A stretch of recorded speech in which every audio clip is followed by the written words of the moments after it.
Hello friends, in this video session I will talk about the chest pain. The chest pain in the patient causes a panic.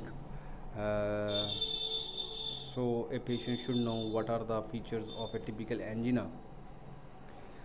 So first of all, a typical angina presents as a retrosternal chest pain. Secondly, it is a burning and constricting pain like an elephant is sitting on the chest. The pain is hot in nature. The pain may radiate to left arm or right arm or both. It can radiate to neck or jaw. So the typical angina is brought up by some emotional upsets, or it can be exertional in nature. The pain which lasts for hours to days, we should not consider it as an angina, but some differential diagnosis should be made. Every patient who is experiencing chest pain should receive an EKG.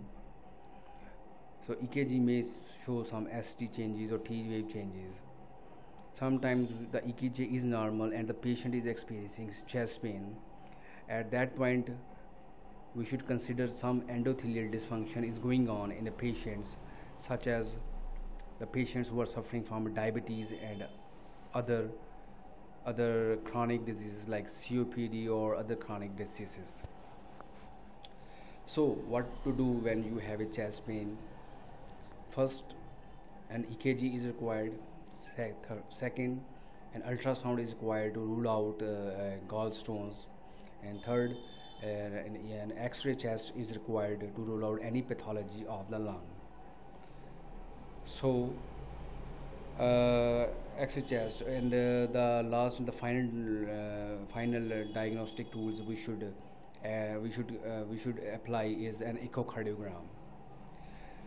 So this is the typical features of a typical angina.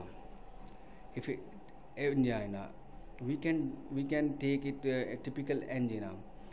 There is a typical angina which presents as a indigestion, and where we suspect there is angina and it is not presenting typical as in a typical way, and it is presenting as a gas or stomach upsets, we again go with an EKG. So please take these points and don't panic when there is a chest pain. And there are many differential diagnoses of chest pain besides the angina, and differentials we will take in the next video. For this session, thanks for hearing. Good night. Your Dr. Amit Gupta.